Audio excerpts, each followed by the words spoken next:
I'd like to welcome you tonight and introduce myself. I'm Carol Purrington, and I'm the mother of the head speech coach. And I do some coaching, helping out, primarily with poetry.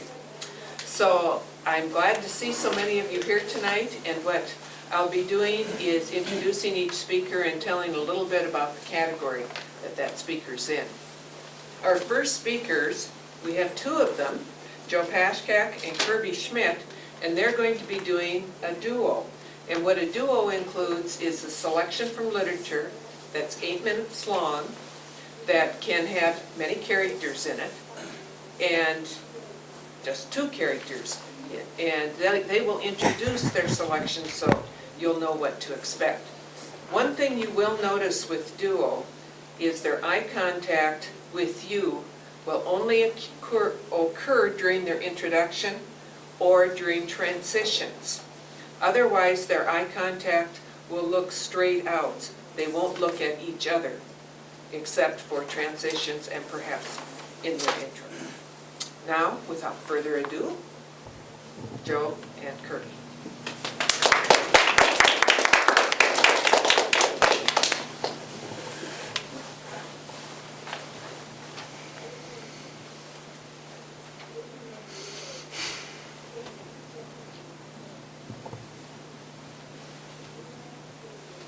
Hello?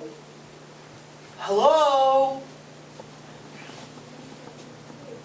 Oh, hello? Hello? Good morning, sir. Well, hey, who are you? My name is Miles. Miles. Hello, Miles. My name's Angus. Hi, I'm from the city. Oh, that's too bad. Yeah, I'm here with a group of actors. We're here to write a play about farmers. Oh. Yes, could I... Oh, well, we're farmers. Yes. Could you use some help around the farm for the next couple of weeks? Free of charge. I just need a place to stay and the chance to watch you. I better ask Morgan. Okay. Morgan? Morgan? Morgan?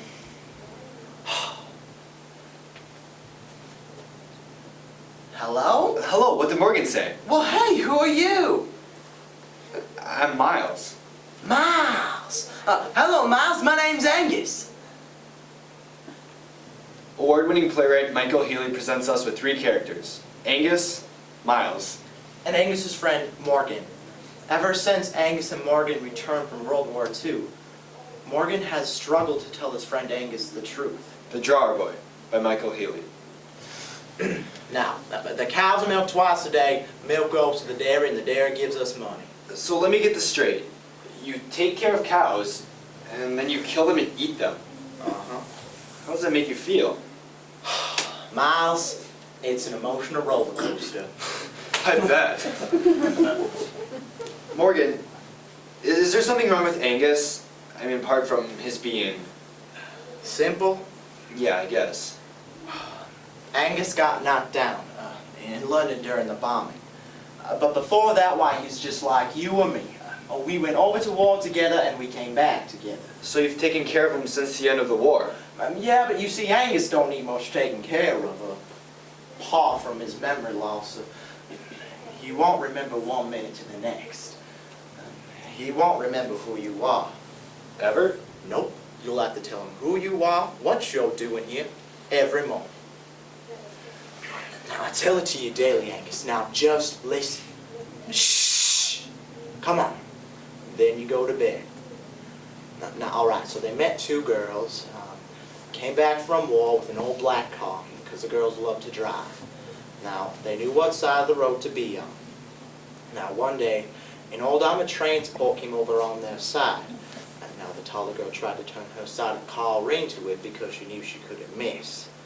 But Angus, the other girl, died too. Now, get some sleep. You got a long day tomorrow. Good night.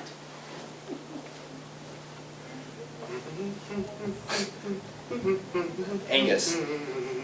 Angus. Hello? Angus, my name is Miles. I'm staying with you and Morgan to learn about farming so I can write a play about it.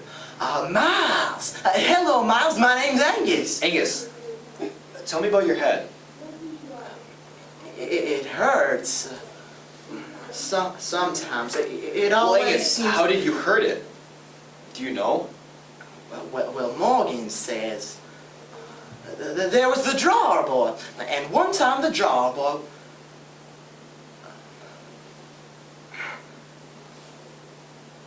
Well, hey, what's your name?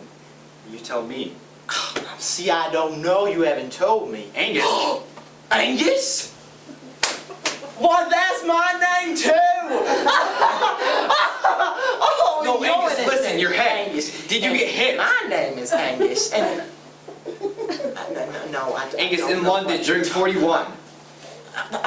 No, I don't Angus, know did what you you're get talking hit in the about. bombing? Morgan said that... Morgan knows. Morgan knows. He tells me there was the drawer boy and... Angus. Angus, what's wrong? Angus! I need to... Jesus! Angus, it's all right. Angus, it's all right. Hush. Shh. It's all right.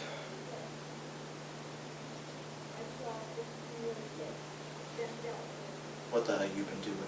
I didn't mean I to upset thought my- you were here to find out about farming. Well, yes, Now, you don't know what you're doing asking him questions like that. Now, why don't you stick to the cows and the chickens? And if you can't do that, boy, you better leave. Now, can you do that? Yes.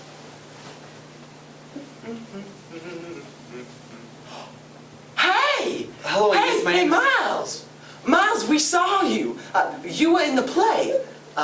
You were Morgan and that other fellow was me. You got us. Angus, that's right. You remember the play? You know Oh, who of I am? course I do. It'd be all right if I tell it. Yeah. All right. So once there were two friends, and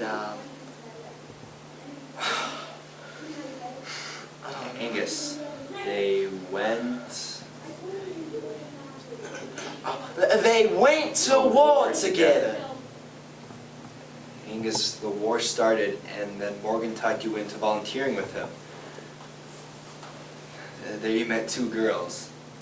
You four were together as much as possible. But Angus, one night in an air raid, Morgan sent you out to get a bottle of brandy, and it took a long time to come back. A piece of shrapnel caught you from behind, and you flew through the air. Angus, you nearly died. But you didn't. But your memory... Angus, your memory was gone. We bought this land and the girls came with us. Sadly looked after you every minute. But you kept having headaches, Morgan, Miles. And they made you different. They made you mean. Because Sally was always there, Angus, you'd get mad at her. And one day, without saying a thing, you hit her. And it was then that Sally left. No, Angus, the play I wrote was just a story.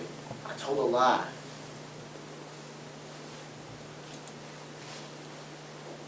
Angus, I told you a lie. I told you the story of the black car crash and the girls dying, and you stopped crying. And I kept telling it because it made you feel better. Angus, it made me feel better. I'm sorry. Come here.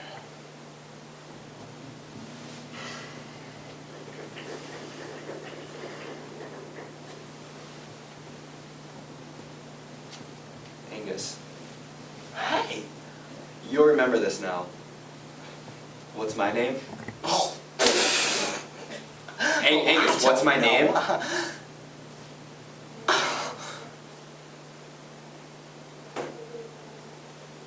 You're Miles.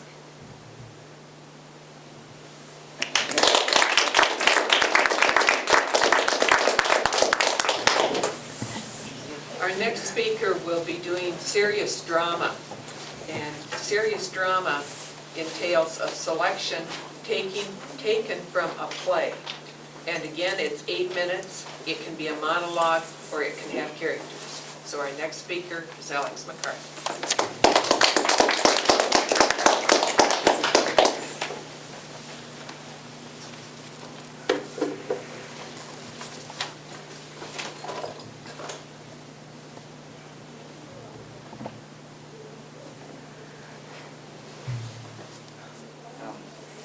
I am capable of looking through a telescope for many hours, uninterrupted. Well, as an astronomer, I usually only notice things through a telescope. But back in high school, there was one thing I saw without Zoe. You know, Zoe had these huge eyes. They were gigantic. It was impossible to stop looking at her once I started. I looked and looked and looked and looked. Well, I don't know exactly how long she had been looking back, but she did tell me later that it took me a while to notice. She used to say that for a scientist, I never notice much, besides what's in the sky.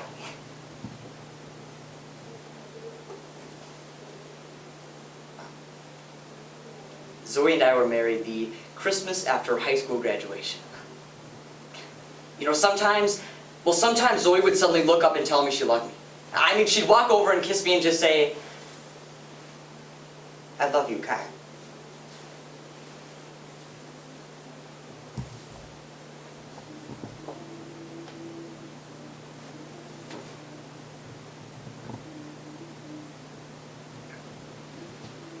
For centuries, man has struggled to find the elusive connection between what is real and visible and what stretches far beyond mental capabilities. In the following play, Kyle finds just the tool needed to unlock these answers in a somewhat unexpected place. It's as the great Galileo once stated, "You cannot teach a man anything.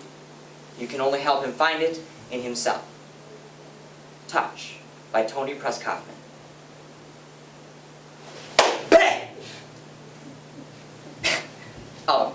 I could annoy Zoe by bringing up the Big Bang. Well, she refused to believe it. I mean, she'd scold me for the 100th time about refusing to admit the Spirit into my life. But, Zoe and I were equal then. She had the Spirit and I had the Big Bang. Now, Zoe wouldn't buy the Big Bang no matter how many ways I tried to convince her, but the spilling of stardust following a supernova, that idea thrilled her. I mean, well, Zoe would suddenly look out her window and yell, "I want to see a supernova now!" Well, I would tell her that a supernova only occurs about every 50 years per galaxy, so there won't be another until she's an old lady. "Have faith," she'd tell me.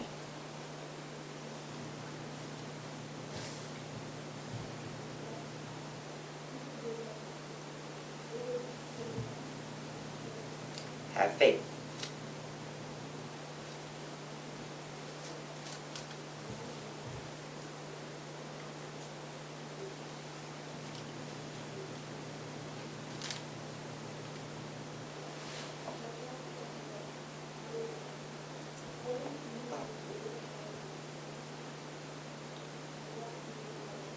About a month before our 6th anniversary,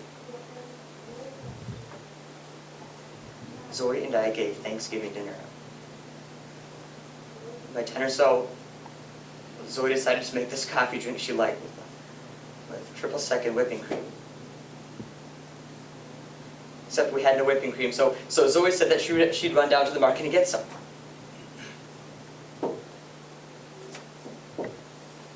She grabbed her purse,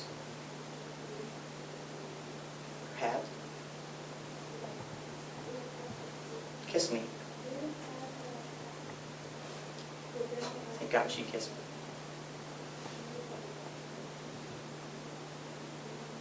she left.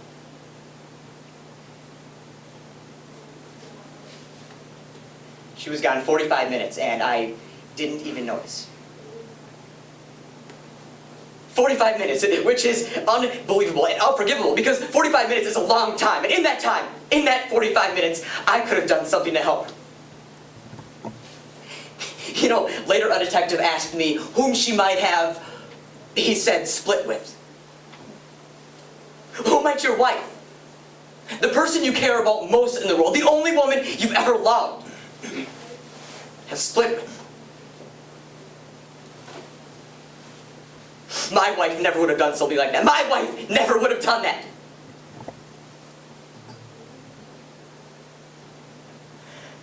I knew Zoe was at least badly hurt.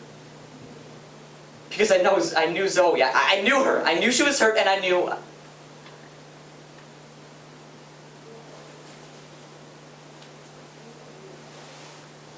I could have gone to that grocery store.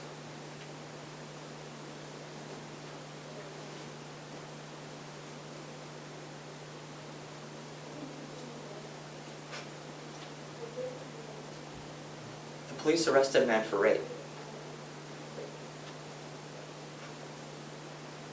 They had found the man who killed my wife.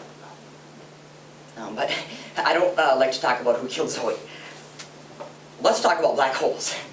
Black holes which swallow everything that crosses their path. I mean everything.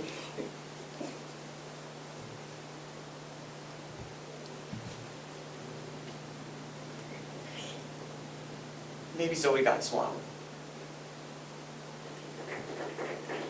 Maybe Zoe got swallowed by her great big, ever-expanding, loaded with the Spirit heart.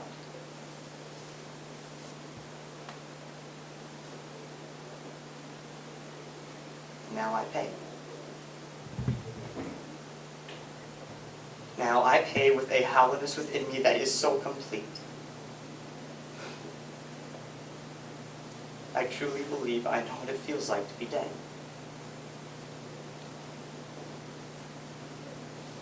Dead alone. Which Isaac Newton warned me about. That for every action, an equal and opposite reaction.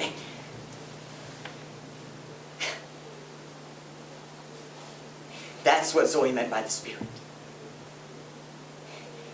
Finding those places where science and spirit meet.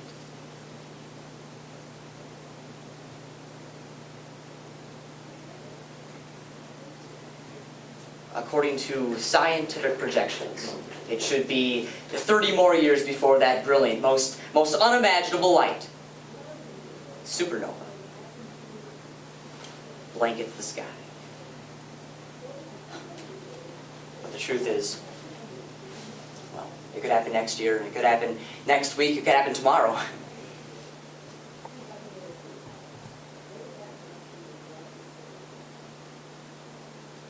It could happen tonight.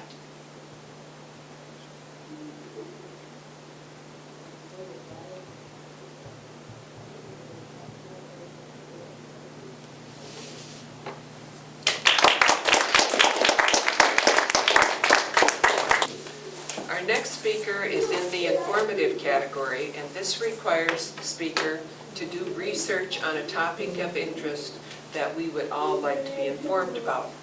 And the speaker can use visual aids, but doesn't have to. And tonight I'd like to introduce Anna Raisler.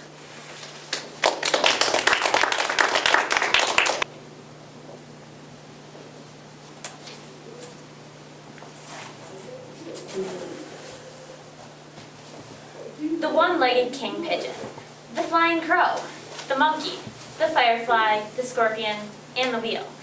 These poses are among the most complicated and challenging poses springing from the ancient spiritual practices of yoga. Yoga, which originated in India, has become popular in the world of these great United States. From Madonna to Sting, yoga has become so popular that for some, it borders on obsession. Traditionally thought of, yoga is famed to increase flexibility while also bettering posture. But yoga is much, much more than that. To fully understand yoga, we must explore the vast history, study the various types, explore the poses, and reap the benefits. The first yogi to walk the earth was forgotten long ago. Nobody knows who it was. We can divide the history of yoga into 5 broad categories: Vedic yoga, pre-classical yoga, classical yoga, post-classical yoga, and modern yoga. The first and the oldest history of yoga is named after a book called the Vedas. In this book, there are many different hymns and rituals. Some of these are even 3,000 years old.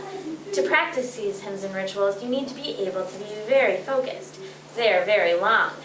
The next block of history is pre-classical yoga. This period is about 2,000 years long. During this period, yoga was slowly finding its form. Teachers started to emerge, and the clear outlines of the teachings of yoga began to be defined and spread from person to person. The next block of history is classical yoga. During this period, a man named Patanjali wrote a book called the Yoga Sutras. In this book, Patanjali stated that every individual consists of 2 parts, the body and the soul. The next block of history is post-classical yoga. Many of the different types and styles of yoga were formed during this era. Also in this era, the potential the human bodies held became a point of interest of those practicing yoga, pushing the body the farthest it would go to reach its full potential. Before, yoga had been mostly about the soul, meditation, and contemplation. Now, yoga was a series of different exercises along with breathing and meditation to keep the body young and stretch the duration of the human life. Currently, we are in the era of modern yoga. This is said to have started when Swami Vivekananda from India came to America in 1893. He is said to have demonstrated yoga to an American while there and made a large impact on the man. But yoga was said to have been recognized fully in the U.S. when Indra Devi opened a yoga studio in Hollywood in 1947. Today, many athletes are still using yoga to reduce the risk of injury and to strengthen training systems. Now that we have brushed up on our yoga history, let's take a look at the types. According to yoga instructor Mary Anderson, yoga is so old and so broad. It's sort of like pasta. If I sent you to the store to buy pasta, you would say, "What kind? How are you cooking it? Which recipe?" And even then it's broad. As said in the quote, there are many different types of yoga. So I'm just going to name a few. Hatha, Power, Iyengar, Bikram, Ashtanga, and Kundalini. But the most commonly practiced is Hatha. It consists of people doing different poses or asanas as physical exercises. Some of the types I mentioned before are branches of Hatha. These branches are Iyengar, Bikram, Ashtanga, and Kundalini. 2 of these branches, Iyengar and Bikram, are named after people. These are men who have refined a type or style of yoga and now have it named after them. There are even fun types that aren't as intense, like When Pigs Fly Yoga, which is for those who would try yoga when pigs fly. Or you could go to a quick session of Laughter Yoga, which is a yoga for those who need a quick rush of endorphins to brighten up their day. Some of the asanas, or poses, are named after what they look similar to, like the triangle pose, the warrior pose, and even the cow face pose, which, if you look closely, the legs form the mouth and the 2 arms form the ears. Other poses are written in Sanskrit, the language of yoga. The Sanskrit words very often translate directly into the actual action of the pose, or the animal the pose mimics.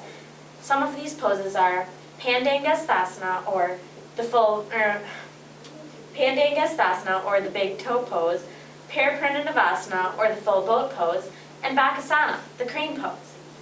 Another more commonly heard Sanskrit word in the yoga world is namaste, meaning I see the light and the teacher in you.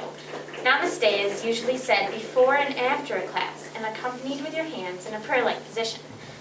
But yoga is more than an exercise to stay healthy and fit. Yoga is a lifestyle. The yoga lifestyle is a healthy and natural one. Many people who practice yoga, also called yogis in the male form and yoginis in the female form, are often vegetarians, naturalists, and eat only organic food. The yoga lifestyle emphasizes a nonviolent attitude. This lifestyle includes diet, rest, relationships, study, work, and hobby, just like a normal lifestyle, except including the yoga exercises. Luckily for us, anyone can do yoga, at any age, whether you are a medaling Olympic athlete or If you meddle in lying on the couch, you can still definitely benefit from yoga. Another important fact to remember is that yoga is not a religion. This is a myth, according to a Minneapolis yoga instructor, Martha Williams. She states, "It is important to dispel the myth that yoga is a religion, because it most definitely is not." Williams also states, "In my classes, for instance, I have pagans, Protestants, Jews, Catholics, and even a few Muslims. It is a wonderful melting pot, so to speak." By practicing yoga, not only do yogis stay fit and gain muscle, but posture, endurance, energy level, stress level, and sleep also improves. After practicing yoga, mood will improve, concentration will deepen, and flexibility will increase over time. And of course, yogis get the benefits of those great endorphins. In a world determined to stay forever young, yoga offers a safe and healthy alternative to other popular exercises that put stress on our joints. Despite yoga's ancient roots, it remains popular today.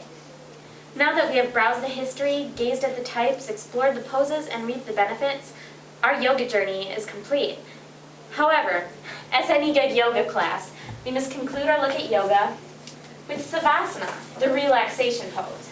Surprisingly, this pose is most difficult as it demands complete calm relaxation and the total clearing of your mind. And now, in the words of all the great yogis and yoginis around the world, namaste.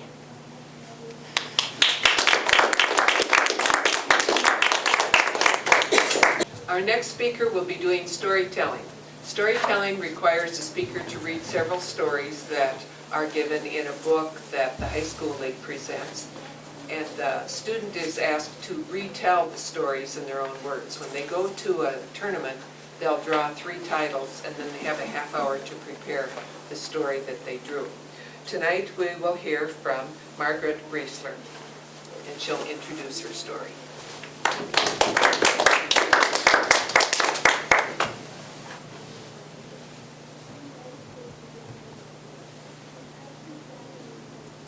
My parents always tried to give me really good advice on how to live my life.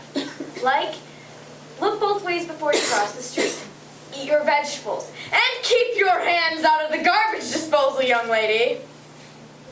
If I don't listen to them, I could end up hurt. Or worse, eaten by a fox. The Three Hares, taken from Best Loved Folktales of the World, edited by Joanna Cole.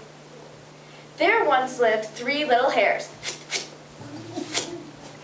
They lived in a burrow with their mother and father, and they were very happy, until one day their father said, "My children, it is now time for you to go out into the world, and make a living for yourself." The world sounds really big. Is it big? Yes, it's big out there.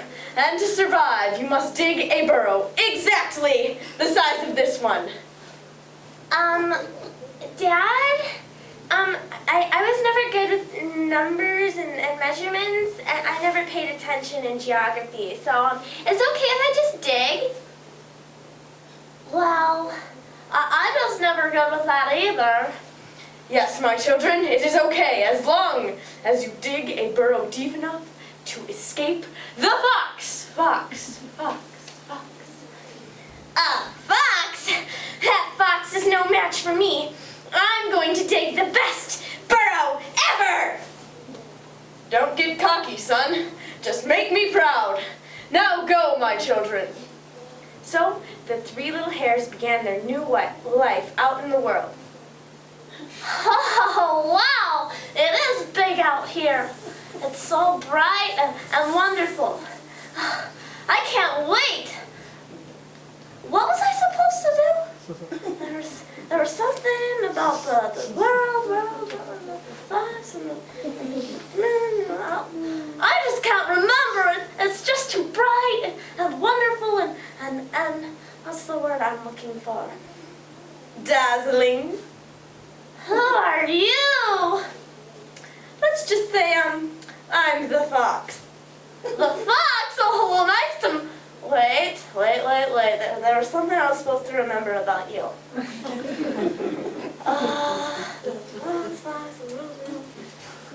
I'm supposed to stay away from you. That's better. Too late now, darling. Do I need to tell you what happened? Well, let's just say the first little hare learned his lesson all too quickly. But fear not, there's still 2 little hares left. Oh my gosh, it is big out here. Oh my god, okay, I was supposed to dig a burrow. I don't want to dig a burrow. It's like, why hold all this beauty in? Why deprive the world of me? I'm gonna build a cottage, and it'll be perfect. I'll have the greatest parties, and I'll make it out of birchwood, because it matches my eyes. You should try cherry wood, darling. It tastes better. Who are you? I'm the fox. Well, like, the housewarming party isn't for another 2 days. You'll have to come back later. I'm just here for a little afternoon snack. And the second hare followed the fate of her brother, unfortunately. But fear not, there's still 1 little rabbit left. Oh, it's now time to build the best burrow ever! I can't wait. Okay, where to start? Right here. Okay. And the rabbit dug and dug and dug until he had a burrow deeper than his father's and even safer. Oh, this is the best burrow ever. I'd like to see anybody challenge it. Any takers? No, I thought not. This is the best burrow ever. I've seen better. How would you know? Well, let's just say I'm a little bit of an expert on hares and their architecture. I know a little something something. You're the fox! Okay, to the burrow! Shh! Oh, they're getting faster, aren't they? Don't think I can't get you down there. You're not safe. Ugh! Ugh! Darned rabbits, they're getting smarter every day. Don't think you won this time. I'll be back. I will get you. But no matter how hard the fox would try, the third little hare would always be safe because he had listened to his parents, just like I can, and if I can keep my hands out of the garbage disposal.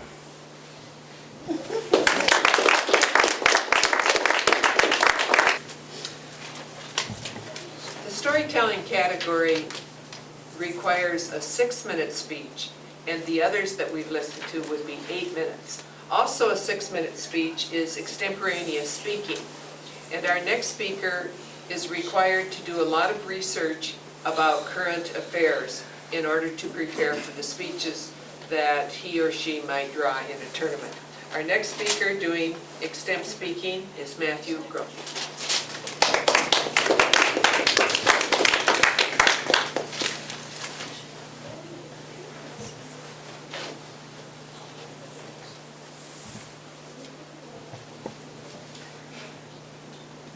In the Old Testament book, Exodus, it takes a long, hard struggle for the Hebrews to win their freedom from the bonds of slavery in Egypt. But what does this have to do with the question, what is the long-term outlook for peace and stability in Iraq? Well, just as it took a long, hard struggle for the Hebrews to throw off the yoke of oppression, it has taken America and its allies a long, hard struggle to win freedom for the people of Iraq. Now, what are the long-term prospects for peace and stability in Iraq? Well, they're pretty good for 3 main reasons. First, the vast improvement in security over the past 5 years. Second, the fact that the Sunni and Shia Muslims are finally reconciling. And third, the fact that the Iraqis are finally stepping up to choose their own destiny. Now, my first point in the question, what is the long-term outlook for peace and stability in Iraq, is the vast improvement in security mostly thanks to the so-called surge of American troops. Now, the New York Times reported on January 13th, 2008, that the so-called Anbar Awakening Councils, called by the military local concerned citizens groups, have turned Al-Anbar province in western Iraq, declared in 2004 by Pentagon analysts to be lost and beyond saving from Al-Qaeda, now one of the safest provinces in all of Iraq. Now, according to this article, these awakening councils are composed of about 80,000 members, 4/5 of whom are Sunni Muslims.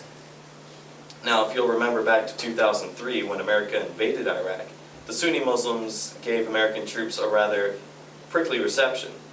And the fact that they are now working with American troops and Marines in Al-Anbar province is testament to the fact that that Iraqis are finally choosing peace and freedom over violence and oppression. Now, in Al-Anbar province, the main threat to American troops is Al-Qaeda in Iraq.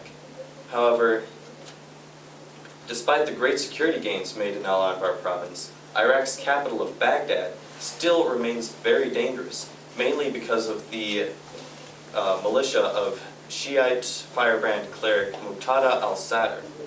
Now, when America invaded, the Shia Muslims and the Kurds were the ones who were extremely happy to see American troops.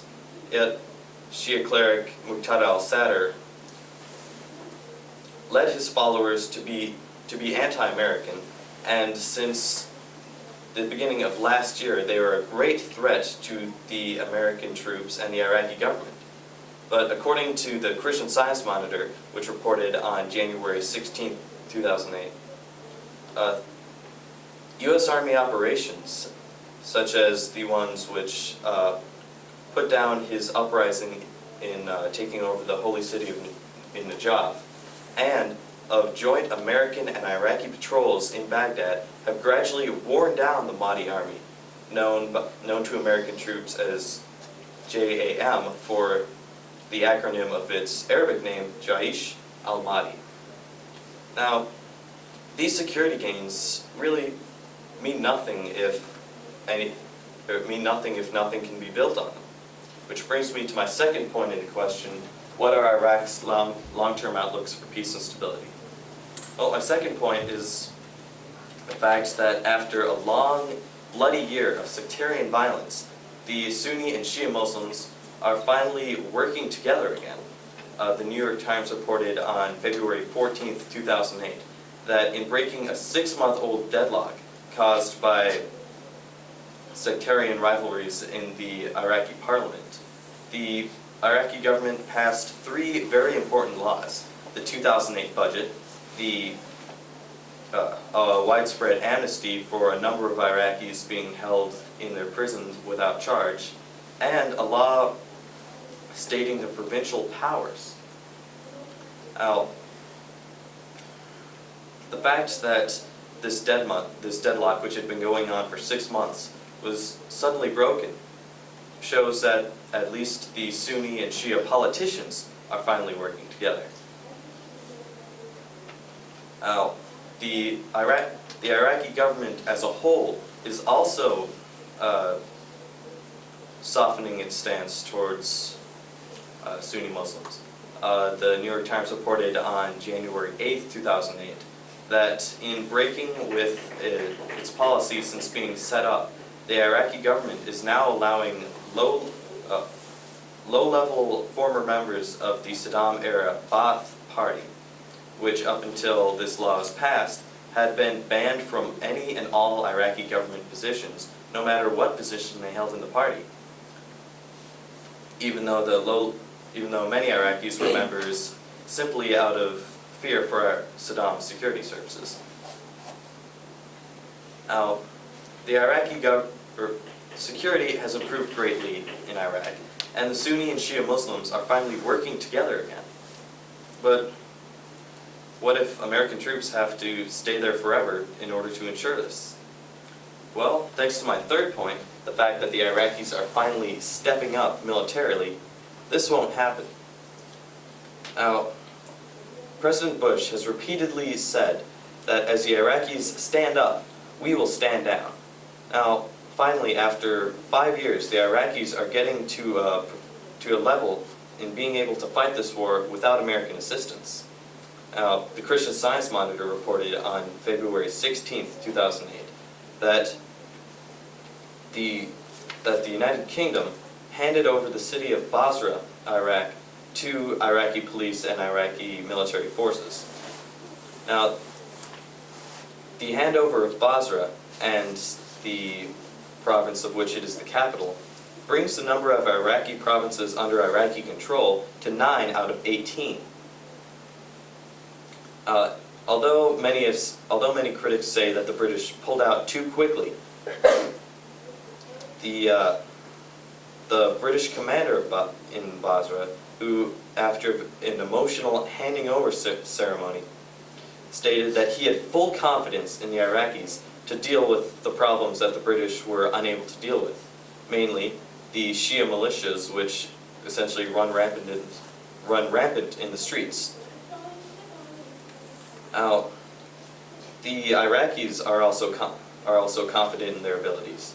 The head of the Iraqi army in the military, one Lieutenant General Hadif, stated that we are planning operations to deal with these death squads. Meaning that because of the Iraqis, not the British, Basra will finally be pacified. The New York Times reported on January 14th, 2008, that the Major Crimes Task Force, a joint FBI and Iraqi law enforcement organization meant to train the Iraqis to form an organization like our FBI, is improving significantly since its inception. Now, American Attorney General Mike Mukasey, on returning from a recent trip to Iraq, stated that after spending time with the Americans in the Major Crimes Task Force, found that since it has started, it has made significant progress in training the Iraqis to deal with major crimes. Now, although the members of this task force acknowledge that they have had trouble of breaking the Iraqis of bad habits such as coercing confessions out of prisoners and, say after a bombing, picking a random person out of the crowd and charging him with a crime, since its start, the Iraqis have learned quickly and will soon be able to take over for themselves. As you can see by my 3 main points, first, the major improvements in security in Iraq. Second, the fact that the Sunni and Shia Muslims are reconciling. And third, the fact that the Iraqi military is finally standing up, allowing the American military to stand down. You can see that although it has taken a long, hard struggle, as it took a long, hard struggle for the Hebrews to win their freedom, the prospects, or the long-term prospects for peace and stability in Iraq are quite good.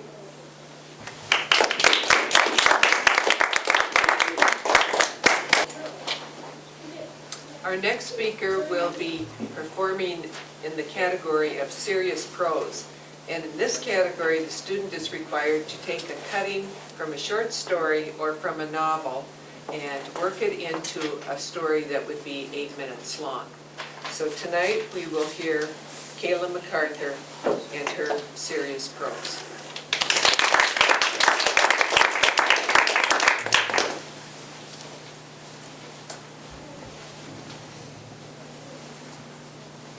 His hands were tough and exceedingly strong. He could gently prune a fruit tree or firmly wrestle an ornament into harness.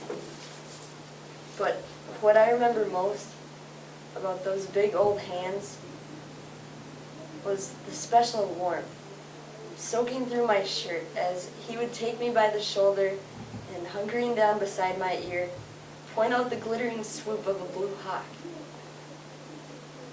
They were good hands. That served him well. But they failed him in only one thing. They never learned to write. Most of us take our literacy for granted. We can't imagine what it would be like if we couldn't read or write. But those who suffer day to day with this devastating handicap know the huge impact it has on their lives. In this cutting from my father's hands, a child poignantly relates to her father's story and its deep impact on both their family and her story. My Father's Hands by Calvin Worthington. It started in the first grade, where the remedy for a wrong answer was 10 ruler strokes across a stretched palm. For some reason, shapes, figures, and recitations just didn't fall into the right pattern in his 6-year-old towhead. His father, after several months, took him out of school and sent him to a man's job on the farm.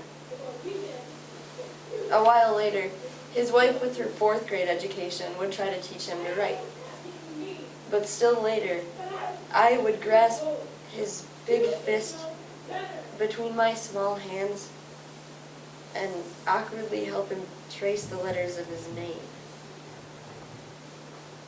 He submitted to the ordeal, but he soon grew restless. Flexing his fingers and kneading his palms, he would declare that he had had enough and depart for the long solitary walk. During World War II, he was a pipe fitter in a shipyard and installed the complicated guts of mighty fighting ships. His enthusiasm and efficiency brought him an offer to become a line boss until he was handed the qualification test. His fingers could gently trace a path across those blueprints, while his mind imagined the pipes lacing through the heart of the ship. He could recall every twist and turn of those pipes, but he couldn't read or write.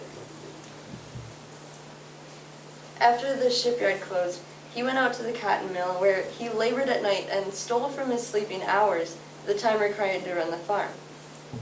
And after the mill shut down, he went out each morning looking for work, only to return night after night and say to Mother as she fixed his dinner, "They just don't want anyone who can't take their tests." One time, Mom left for the weekend to visit her sister, and Dad went to the store and returned with food for dinner. He told us after the meal that he had a surprise, so he went out into the kitchen where we could hear him opening a can. Then everything was silent.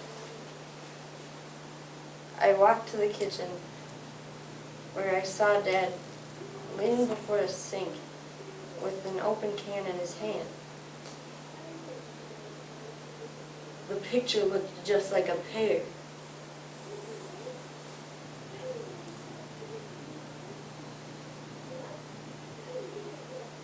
And he went out into the back steps, where I knew he had been embarrassed. The can read, "Whole white potatoes." That picture did look a great deal like a pear. He kept that can on a shelf in the woodshed for a long while, and a few times I saw him turning it in his hands as if the touch of the words would teach his hands to write. But one time after Mom died, I invited him to come live with my family on the farm, but he insisted on staying in his small frame house at the edge of town with a few farm animals and a garden plot. His health was failing, and he was in and out of the hospital with several heart attacks. Old Doc Green saw him weekly, and he gave him a prescription that included nitroglycerin pills, which he would put under his tongue should he feel an attack coming on. However, 3 weeks later, he was dead of a heart attack. I returned alone for the funeral, and Old Doc Green told me how sorry he was.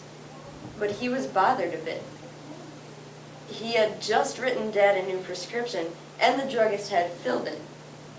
Yet that bottle of pills had not been found on Dad's person. Doc Green said that one pill might have kept him alive long enough to summon help.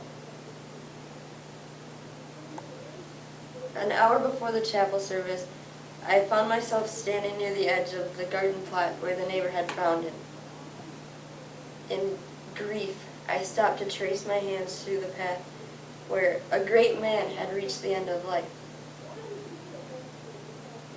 My hand came to rest on a half-buried brick, which I aimlessly lifted and tossed aside, before noticing underneath it the twisted and battered, yet unbroken soft plastic bottle that had been beaten into the soft earth.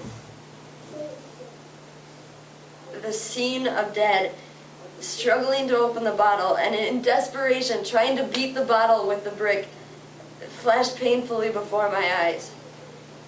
With deep anguish, I knew why those big old hands had lost their struggle with death. For there, imprinted on the bottle, were the words, "Child-proof cap. Push down and twist to unlock."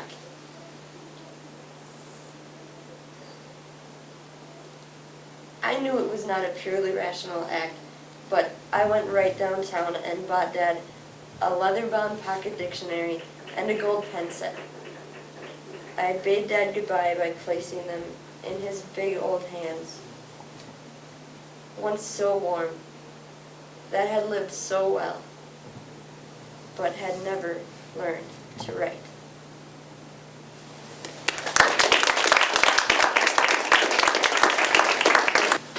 Our next speaker will be entertaining us with the humorous selection.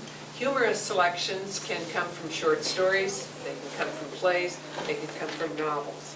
So Margaret Raisler will introduce her humorous selection.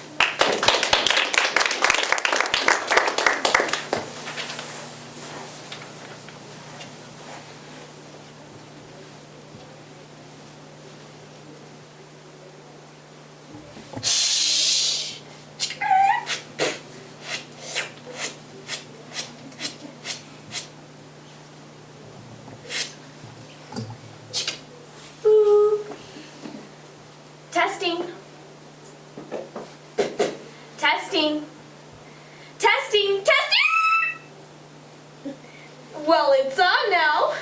Ladies and gentlemen, welcome to Flight 5052. Flight 5052. Your destination today is on your ticket, if you really need to know. My name is Mona Lott, and I'm your senior indentured servant for this flight. Once airborne, if we should ever live to see the light of day, it will take about 4 hours to get wherever the heck we're going. This flight is under the command of Captain Booze, assisted by First Officer Chance. Crap! And we'd like to say, if Booze and Chance can't get you there, nothing can! And remember, ladies and gentlemen, whatever your final destination, flight attendants are on board to save your butt, not kiss it, okay? Flight attendants. To normal passengers, they represent all that is corrupt about air travel these days. They bring us horrible food, spill our drinks, and take forever to find us a pillow. But have we ever thought about what they have to go through? What do they really think of their passengers?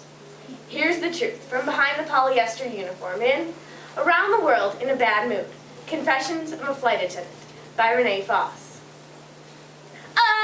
Attention people! Are you looking for a job that provides both excitement and glamour? We are looking for work-oriented, service-minded, and basically all-around perfect people for immediate openings as flight attendants! Woo! Be ready for job interview tomorrow! Hi, my name is Renee. I was excited about this job of becoming a flight attendant at first. So when I walked into that job interview and saw all those candidates in their crisp blue suits with their perfect hair and painted on smiles, I could sense this wasn't any old job interview. Behind those phony smiles, I could sense none of them would mind if I fell backwards down a flight of stairs. So my competitive streak kicked in. Hi, my name is Susie Glutz from the great state of Texas, and well, I want to be a flight attendant because I love people and I love to travel and people I absolutely love to smile. So pick me! Stiff competition. I was prepared to give the best answer of my life. But had I known then what I know now, I would have probably said, Hi, my name is Renee and I'm hoping to find a job that allows me to deal with physically and emotionally abusive passengers in confined spaces. I am looking to spending 4 years on reserve and having no life outside this job. My most special talent is conversing with utter strangers about meaningless subjects while suffering from headache, hangover, or jet lag. I have a particular fondness for picking up trash, disease, and other random garbage from people all over the planet, and then saying thank you with a big smile on my face. One of my other talents, eating my meal in less than 5 minutes in the galley filled with trash I just collected. So pick me. But what did I know then? I was young. I didn't know. So I said, hi, my name is Renee, and well, I guess I want to be a flight attendant because, I love people too. But now I know better, because I have to deal with people like this every single day. Come on. Dame, you are now free to move about the cabin. Whoa! Excuse me.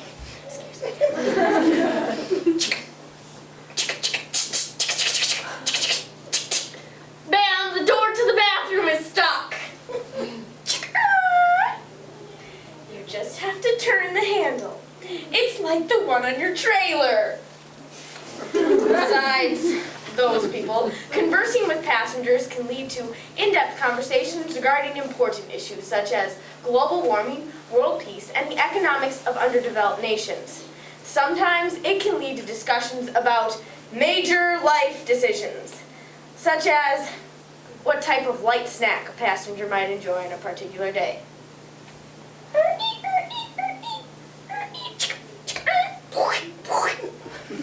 Hello, sir. Can I get you the almond roca or the brownie today?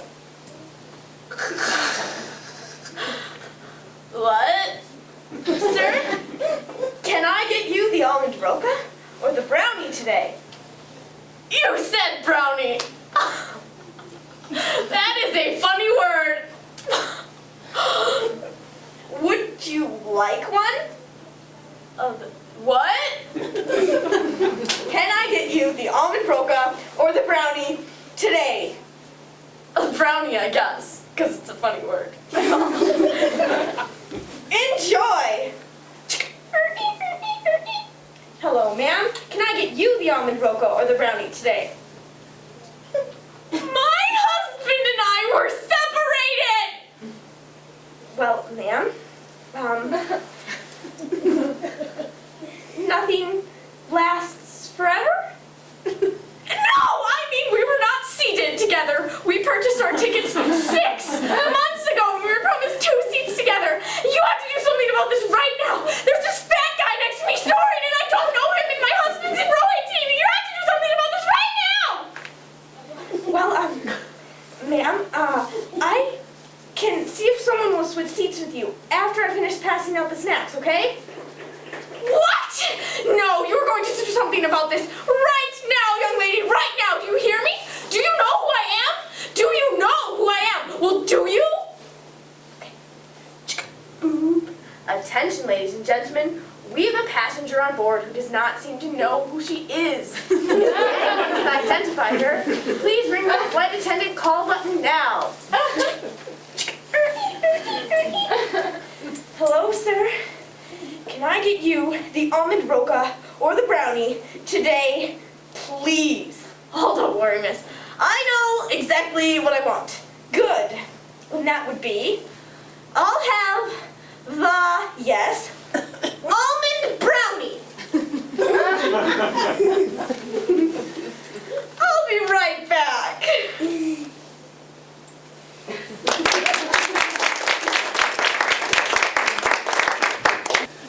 Kelsey Larson will also do a serious prose, which, as I indicated before, is a selection that would come from a short story or a novel.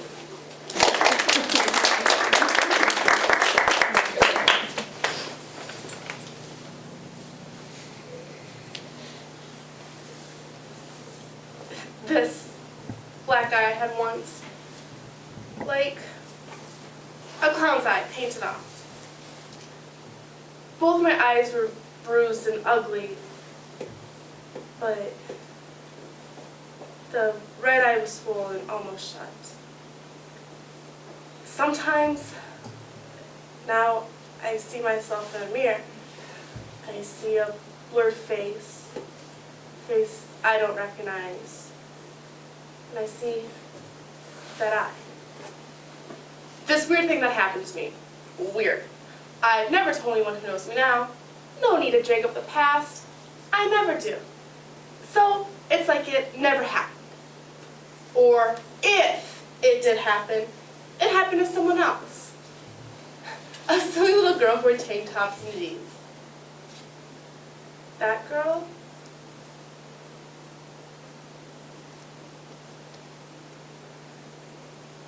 I was forcibly abducted at the age of 15. Being abducted can be a traumatic experience in itself, but trying to live after that experience is perhaps still more trying.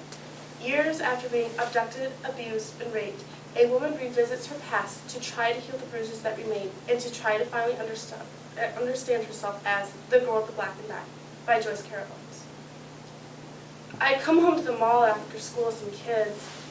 Now I was headed home and somehow it happened. Don't ask me how. A guy was asking questions or saying something. I hadn't any clear impression of this guy except afterwards I would recall rings on his fingers. Something slammed in the back of my head, behind my ear, knocking me forward and down. I was on my face on the sun-heated vinyl upholstery of a car or a van. And another blow knocks me out. It's like they say, you are there, but you're not there. He drove to this place in the Sonoma Mountains. I would afterward learn this cabin it would be called. And there, he raped me. He beat me. He shocked me with electrical cords. He said things to me like he knew me. My eyes had been hurt. He mashed his fist into my eyes. It was like I didn't try to see. I had not seen the man's face.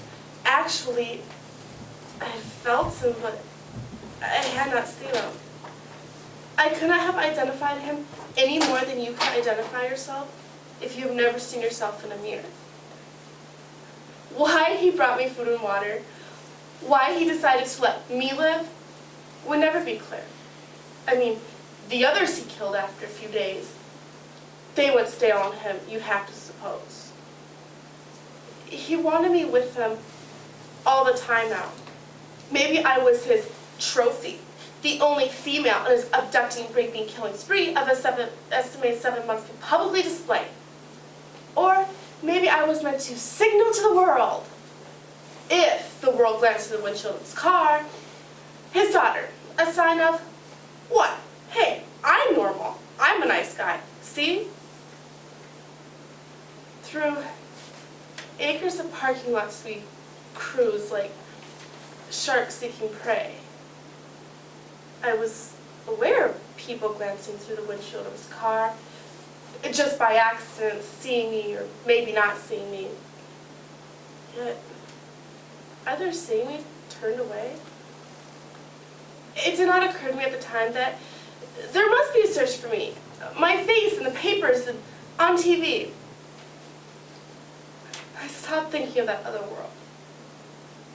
But mostly, I stopped thinking. It was like anesthesia. You give into it. There's a piece in it. Or almost. I was trying not to think of those strangers who must have seen me. Sure, they saw me and turned away, uncertain of what they'd seen, but knowing it was trouble, not wanting to know more. Just a girl with a black and dye. You figured she probably deserved it. He put me in the back seat of his car so the passenger seat was empty. There came this red-haired woman beside him, smiling, talking like they were friends. I thought, he will trade me for her. I was frightened. I felt a rush of anger for this woman, contempt, disgust, how stupid she was, unsuspecting. And in an instant, she would find herself shoved forward on the front seat of the car, down on her face, her chest, helpless. No more able to scream for help than the woman struggling for her life a few inches away. She shuddered in sympathy. She moaned as the man pounded her with his fists. The girl in the back seat was crying. Or if she had tears, she would have cried. He kept us there together for 3 days. I mean, the red-haired woman was there for 3 days. Unconscious most of the time. There was a mercy in this. You learn to take note of small mercies and be grateful for them. You learn to be weak to please them, for you did not want to displease them in even the smallest thing. He parked the car on an unpaved lane off the road. He waited. No vehicles approaching. There's no aircraft overhead. It's quiet, except for birds. I moved my legs that were stiff. My legs that felt strange and skinny to me. I climbed out of the back seat of the car, helping him with the bound woman. He pulled the blanket off her.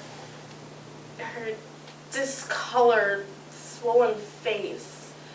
Her face that wasn't even attractive now. Scabby mouth and panicked eyes. I remember those eyes pleading for, they were my own. But, and one who was doomed and I was not.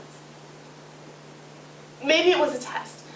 He left the keys in the ignition. It was to make me think I could drive the car away from there. I could drive to get help. But he had guns and he had knives. But I could have driven the car away. The sun was beating on my head. I couldn't move. My legs were heavy like lead. My eye was swollen shut and throbbing. I believed it was a test, but I wasn't certain. Afterward, they would ask me if I had any chance to escape. And I always said no, because that's how it was to me. I could not explain. Yet, I remember the keys in the ignition, and I remember the road close by. I could run. I could run along the road and hope that somebody would find me. Or I could hide in all the wilderness. If he called, I simply would not answer. But I just stood there beside the car because I could not do these things to him. He trusted me, and I could not betray that trust. Even if he would have killed me, I could not betray him. Yes, I heard her screams in the woods. I think I heard. It might have been my own screams I heard, but I heard them. A few days later, he would be dead. He would be shot down by police in a motel parking lot in Petaluma. I wanted to think that somebody would rescue me. But I knew better. I knew nobody would find me. They did find me. I have never spoken of these things. I have never told anyone. Why I've told you now, I don't know. My life after is what's unreal. The life then was very real. The two don't seem to be connected together. Do they? Sometimes, now, I see myself in a mirror. I see a blurred face I don't recognize, And I see that I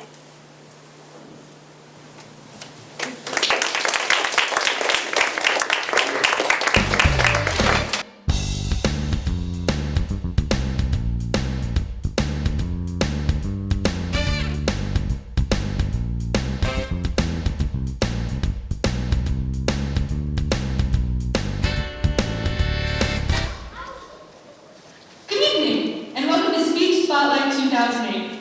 Tonight, we welcome students, parents, relatives, school administrators,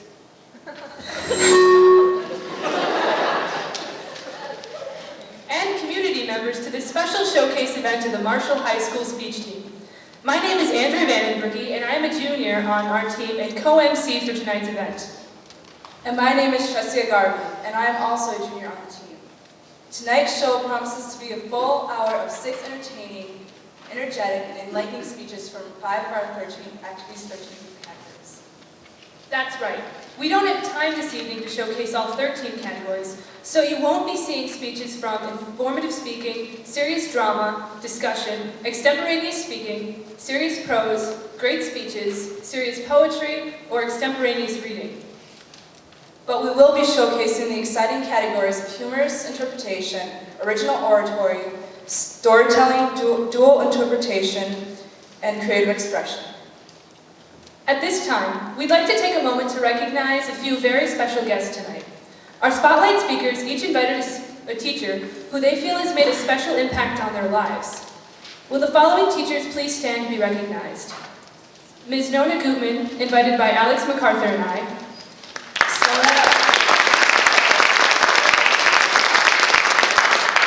Sonia Verstraete, invited by Jenna Supernat.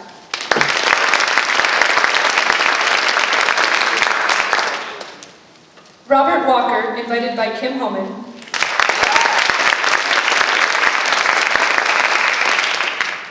Nancy Gurley, invited by Sarah Battles. Marty Brandel, invited by Tresia Garvey.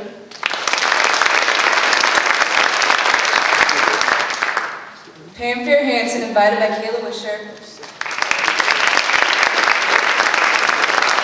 And Dan Smith, invited by Kirby Schmidt.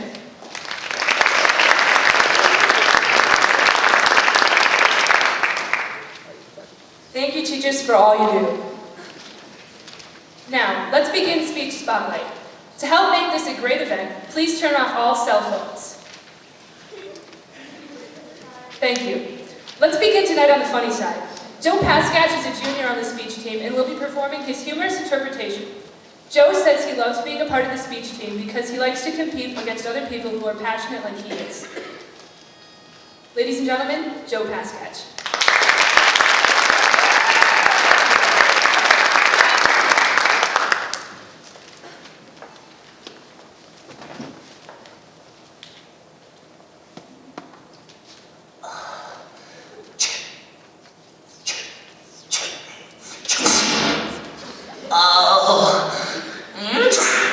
Hi everyone, sorry I'm late. Oh my god, those bruises! Oh, what happened to you? Nothing, Mom. I just got slightly mugged. Let me wipe the schmutz off your face. Son, you need to learn to defend yourself. When you were a boy, I paid for 2 years of karate classes. Then like my idiot brother dropped out because he was afraid he might kick someone in the wrong place. LOL. Well said, sweetie. I would just need some encouragement. He's very insecure. He needs to learn to fight. Dad, I'm a thinker, not a fighter. IDK, maybe you could like think up a fighter? A fighter. Every boy goes through a very important stage in his life, becoming a man. But since no boy can determine when the stage will actually happen, they're given special signs, such as facial hair, chest hair, a deeper voice, and, best of all, a bigger belt buckle. In this case, me, Ira, a boy of 29, who struggles to discover what makes a man by Rich Olaf. Naomi gave me an idea. After dinner, I went downstairs to my basement bedroom and found the book I read in school. Let's see. When know it's around here somewhere. Here it is. The history of the golem in Jewish folklore. In Jewish stories, the golem was an artificial man. Rumor has it that one was created by a 16th century Kabbalistic rabbi in Prague. Since then, there have been unsubstantiated tales of golems created by eccentric Jewish scientists throughout the centuries. Among the ingredients used in the stories are... Oh, I can do this. All my life, people have mocked me. All my life! No more. Ow. From that moment on, I poured myself into the project. I collected dust from the soil at the base of Mount Sinai, clay from the land where King David was born, and water distilled from the tears of humankind.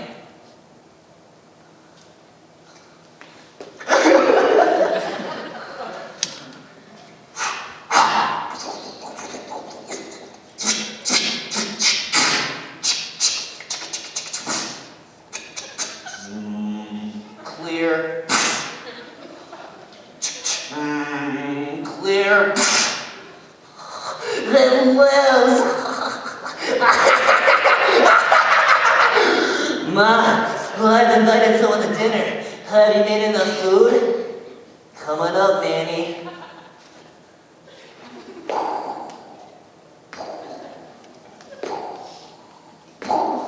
Ira, I'm so excited to meet your new...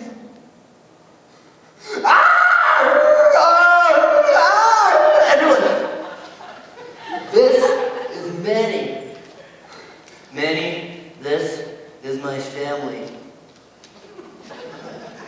I'm still fine-tuning the vocal cords.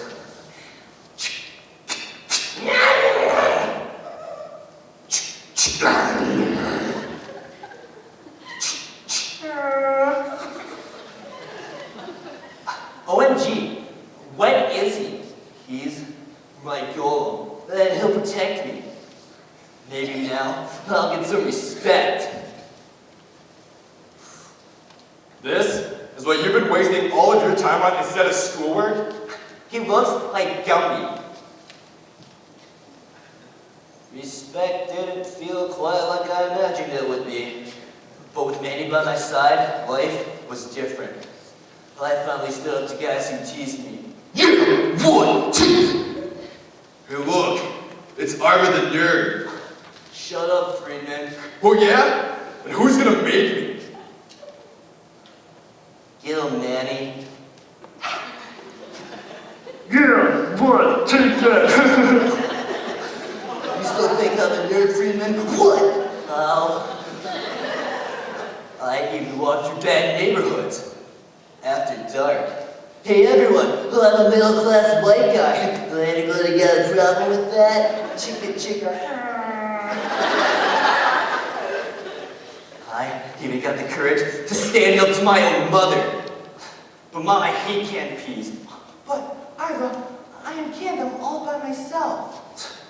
Manny, finish them for me.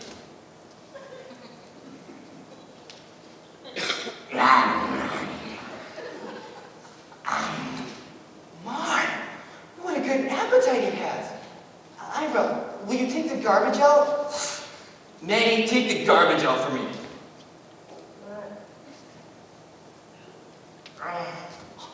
Well, thank you, Manny. No problem. Nice dinner. Oh, well, thank you. No, thank you. As my confidence grew, I realized I didn't need Manny by my side day and night. But Manny was never alone, because my family finally began to relax around him. Manny, could you lift the table while I mop? No problem. Manny, how would you like to learn Pinochle? Sounds like fun. Oh, Manny, my BF just dumped me. Wanna hug? There.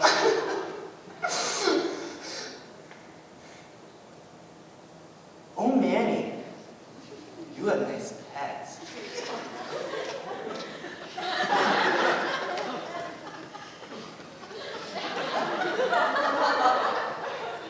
Bye-bye, Ira. Manny? Ira, dinner's ready. I took out the garbage, Miss Gershberg. Please, call me Mom. Thanks, Mom. Manny, pinnacle after dinner? You bet, Dad. But like, I thought we were going out like ASAP. Oh, right. I forgot. What is taking Ira so long? Hey, idiot. Dinner's ready. Sorry I'm late. And finish your peas.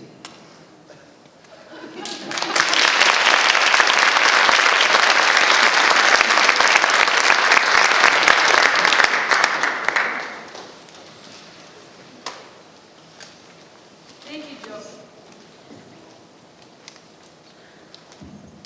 Thank you, Joe. Our next speaker is Junior Kim Holman. Kim will be performing her original oratory speech. Kim says she enjoys being a part of the speech team because she is able to improve her communication skills and meet new people. Ladies and gentlemen, Kim Holman.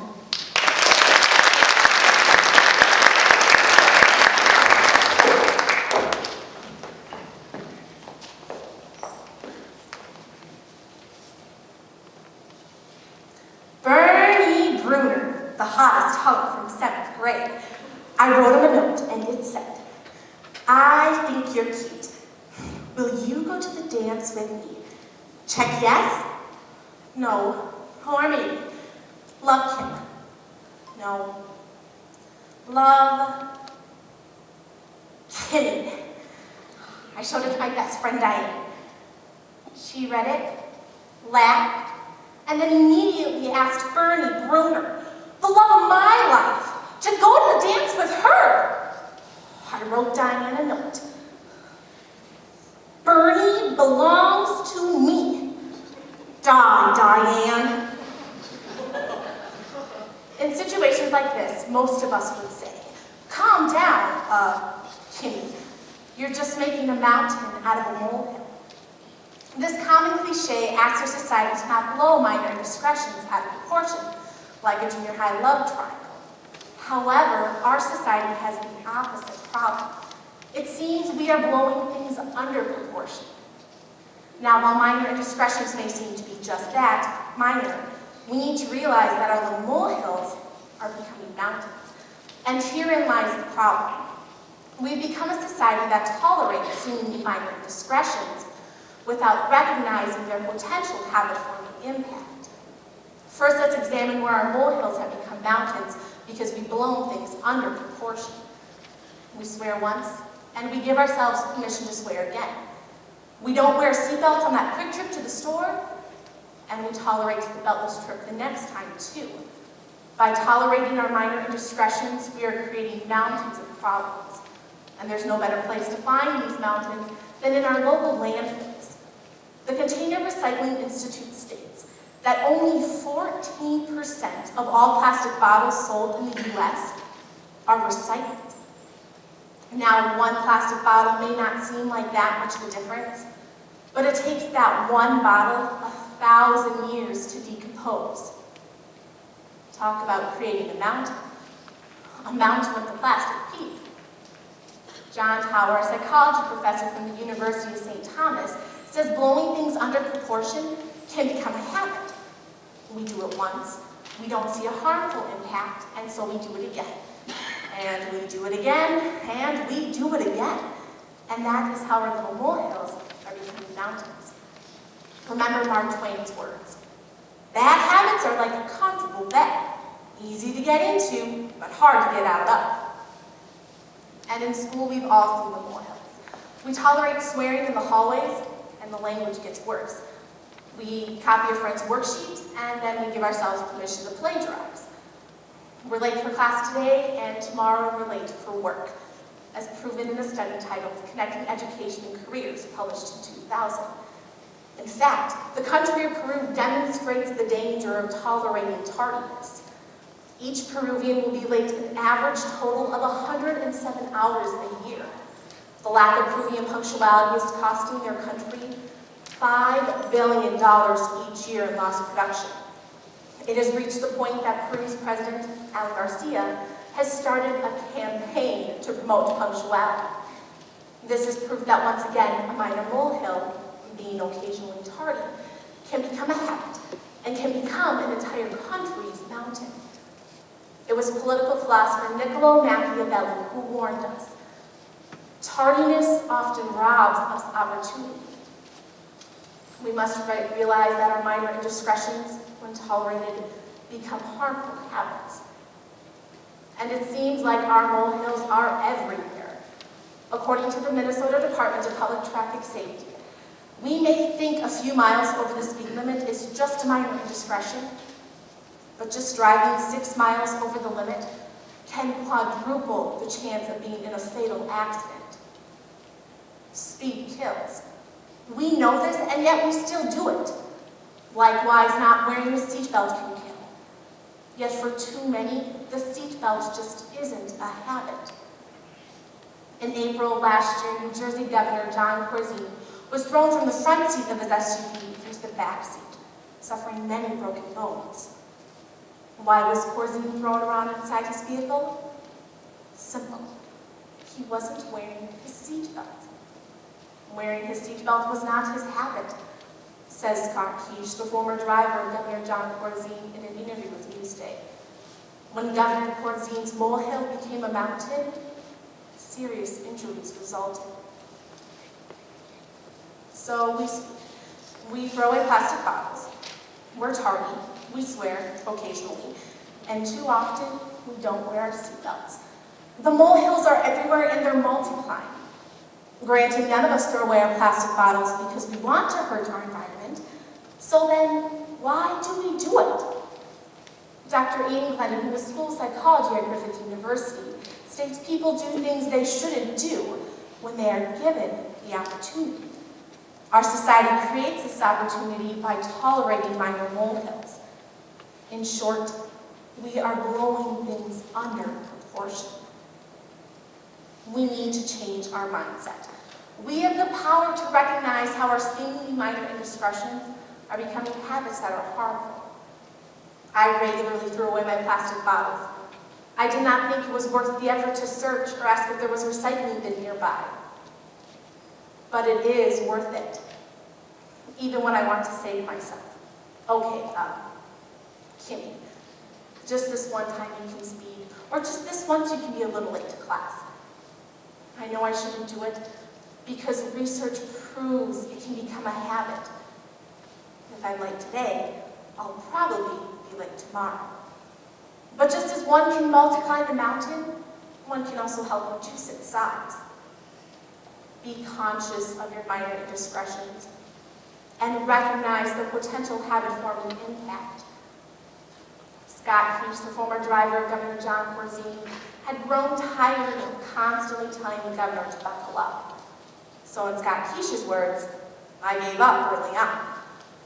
But we must not give up. One person cannot save the world by not speeding or by not swearing. But one person can spread the knowledge to the world, and the world can save the world. In the words of the immortal Mahatma Gandhi, you must be the change you want to see in the world. Well, I got over Bernie Bruner, and then I met hot Howard Hartley. Whew. He calls me Kitty. Anyway, my 7th grade experience taught me not to blow things out of proportion. Diane is still alive. But it's true that today we blow things under proportion. And we do make mountains out of molehills.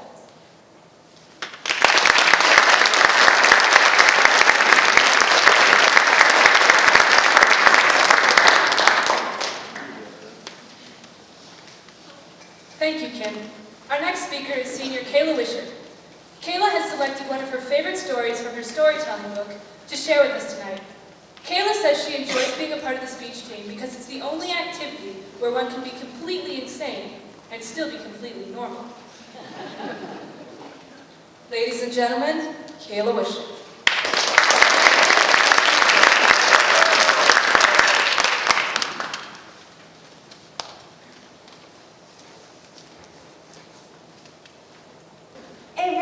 intelligent woman once stated, "Beauty is like a chocolate truffle.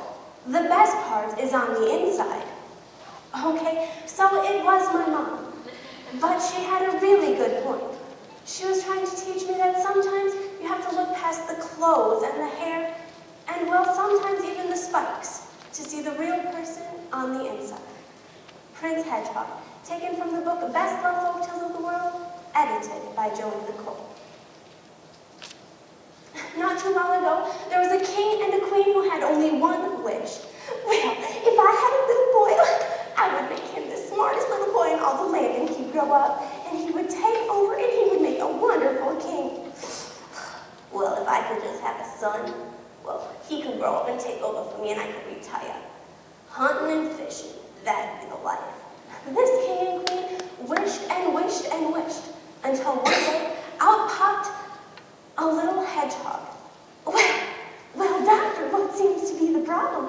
This is not my son. Well, we've looked into this, and it seems as though something has gone wrong. But I promise you, it's just a stage, and we hope someday he'll grow out of it. Okay, well, I'm going to take him in and love him just as though he were a normal little boy. So the queen did exactly as she promised. She brought her son home, and she taught him to read, to write, and to do math. And he did grow up to be the smartest boy in all the land. Mom, can I go outside and play checkers with the squirrels? They're having a tournament. And if I win the tournament, I get a whole $1. And with that $1, I could put it into my savings account and pay for college. Well, after a few other tournaments. Mom, can I go outside, please? Why, yes, honey. You go outside and play with the squirrels. And tonight when you get home, your father and I want to tell you some special news. So hurry on along. Good job. Henry, I am sick and tired of that little squirt. He is the smartest little boy in all the land, and it's getting on my last nerve. I mean, every single day he tells me pi to the 13th digit. Do you think I really care? Get him out of my house. Okay, honey, tonight when he comes home, I got a plan for him. We'll sit down at dinner and just tell him he's got to go. Henry, we can't just tell him he's got to get out of the house. Okay, well, I have an idea. That night, when the little hedgehog came home, his father told him the big news.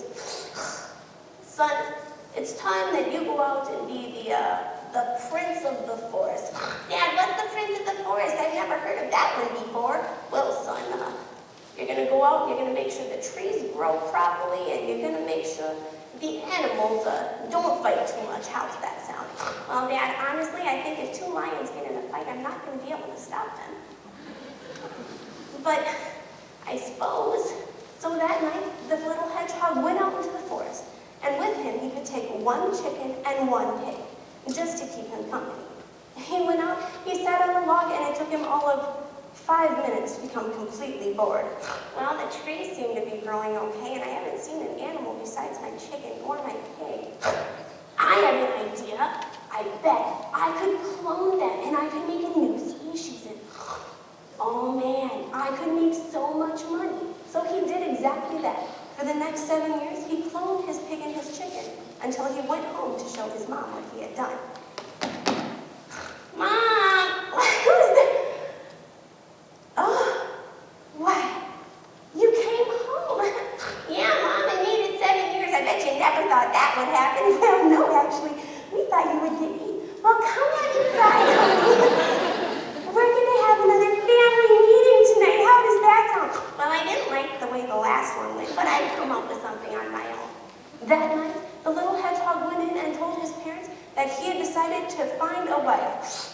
Honestly, son, if you think anyone's going to want to marry you, you're crazy. Why don't you just go back out into the forest? The hedgehog was disappointed with his parents' reactions, but decided to go next door to see if the princess would take his hand in marriage. What are you? You are... Why? I'm sorry, we do not accept solicitors at this house. Well, see, King, I'm here to ask your daughter if she could marry me. Oh, I am sorry, we do not do interspecies breeding, but come back when you're a human. Well, you see, I'm the prince from next door, and why, I'd love to marry your daughter. Can I just meet her? I bet I could talk her into it. Oh, you're a prince from next door. Come inside. Hilda! Hilda, come calm down, Sticks. Oh, Daddy, you got me a pet. I wanted a dog, though, Dad. I didn't want a rat. Well, honey, this is not a pet. This is your future husband. What? Dad, no, I cannot marry this thing. What would our kids turn out like, sheep? No. Well, unfortunately, the king forced his daughter to marry the princess. Or forced his daughter to marry the hedgehog. That night, the princess went to the church, and as custom called for, she had to go see the priest so he could tell her what to do to get married. Priest, I cannot marry this stupid hedgehog. He's disgusting. I want someone tall, dark, and handsome, not someone short and spiky. Oh, I see your dilemma. I have an idea. Tonight, prick your finger on his pokies and drop 3 drops of blood on his shoulder. You'll be surprised by what happens. Whatever, I guess I'll give it a try. So that night, she went back to her future husband, and she poked her finger on his prick. Ew, ew, ew. What are you doing? This is a white suit, and you soiled it. Now, I need someone with some bleach. Can I please get... Well, look what happened to you. What are you talking about, what happened to me? Oh, you didn't... My voice, I have fingers. You see, what the princess had done is by dropping the 3 drops of blood on the hedgehog's suit, she had seen what was there all along, the beautiful man on the inside of the hedgehog shell.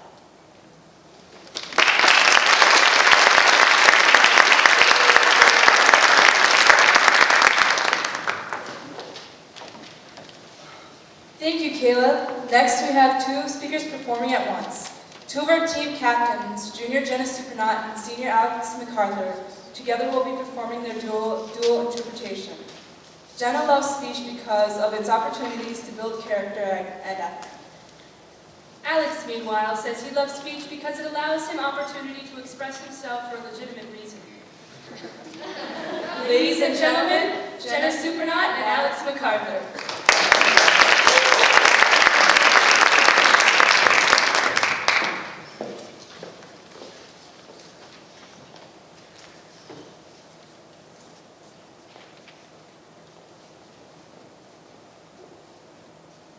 Hey, you all ready? Just about. Getting a little boring out here. Read a book. You know, I wish we could have gotten our room back. What? Our old room for tonight. I wanted to sleep in the same bed we had our honeymoon. All right, this room is practically identical. Just 1 floor down. Not the same room. It's close enough. Do you remember our honeymoon? Why, yes, I believe I do. Come on, we're going to dinner. In a minute. Just like it was yesterday. You walked into this room, took one look around, sat down on the corner of the bed, looked right up in my eyes, and you smiled. Smile. What? Go on, smile. Come on, we really should get No, going. no, no, come on. Smile. I remember. Come on. Oh yeah, that's it. Just like that. Welcome. What an expectation. Now can we get going? We have the whole weekend to feel sentimental. You look better now than you ever did, you know that? You're more beautiful than you've ever been. Thanks. I love you. I love you now more than ever. Happy anniversary. Here. David. It's for you. Take it. It's an engagement. We're married. It's for the next 20 or 30 years or whatever. It's for all the years we've had. David.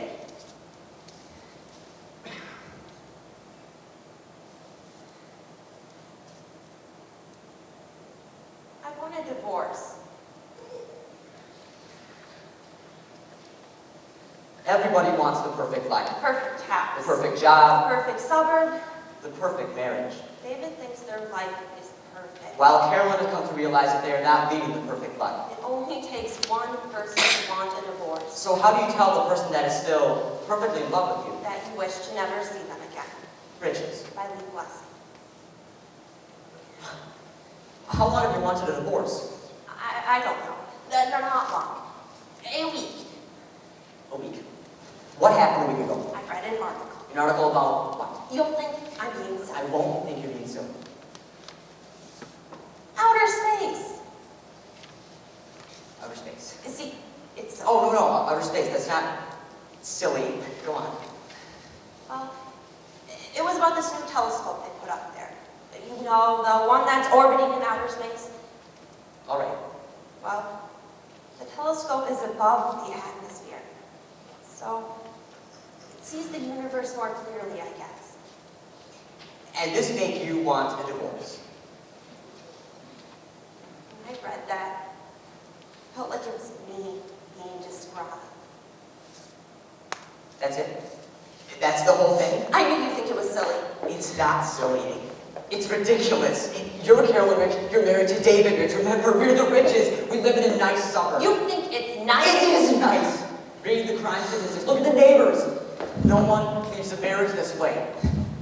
What are you doing? Patrick, I have to leave. You just started talking about this. Why can't you give me an answer? I don't know. Oh, you do know.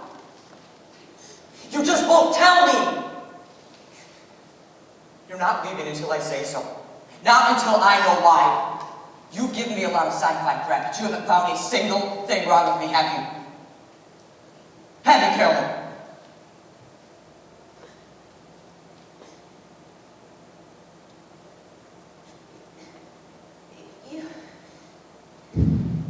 You seem smaller to me What? than you were. When we first got married, you seemed bigger. You seemed big. I seemed small. That's how I felt. Now, I seem big. You seem small. Well, this is progress. You're leaving me because I seem small. Smaller. Smaller than I was. You seem bigger. That's right. Does that help? Are you kidding me? Does it help? No.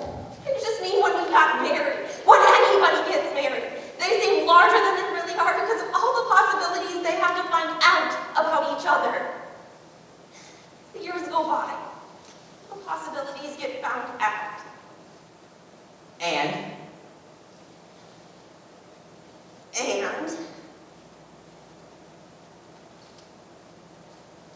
As the years go by, the couple has nothing left to look forward to.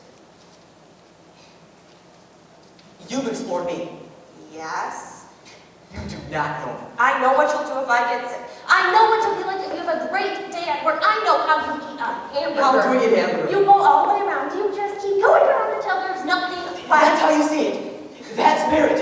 You explore me, I explore you, and you get done first. I even knew how you'd react to this. Oh, you did you? Had me all mapped out. That you'd stress out, that you'd freak out. What else? For this, for not saying I'm sorry. Sorry for what? For this! For what it's come to. How unhappy I feel. I didn't make you unhappy. I did my best. You don't hear I'm sorry? Well, I don't hear thanks. No, all I hear is that my wife is leaving me because I don't know 6 ways to eat a hamburger.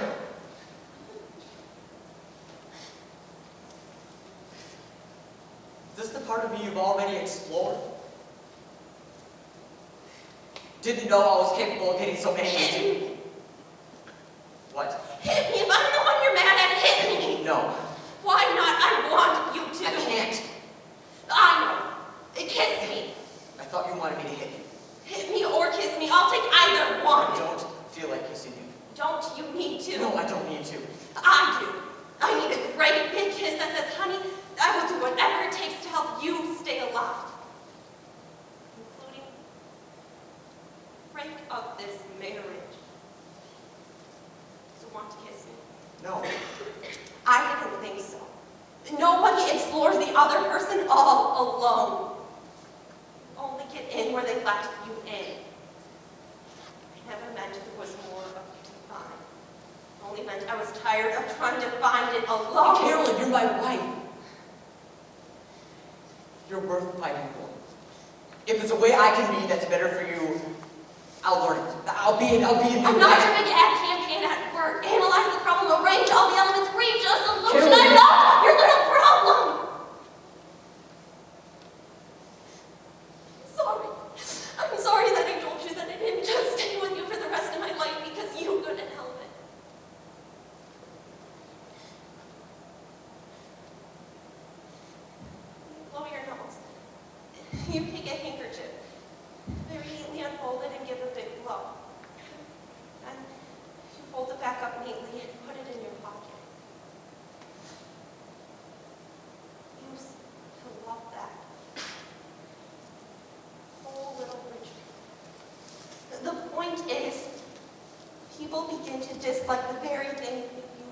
like about each other. The things we're most... Shut up!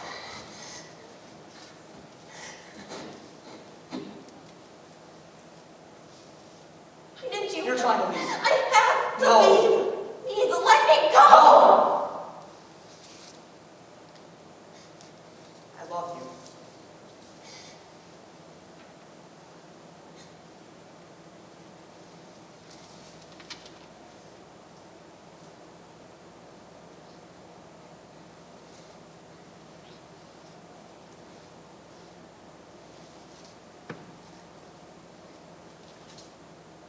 You're my wife.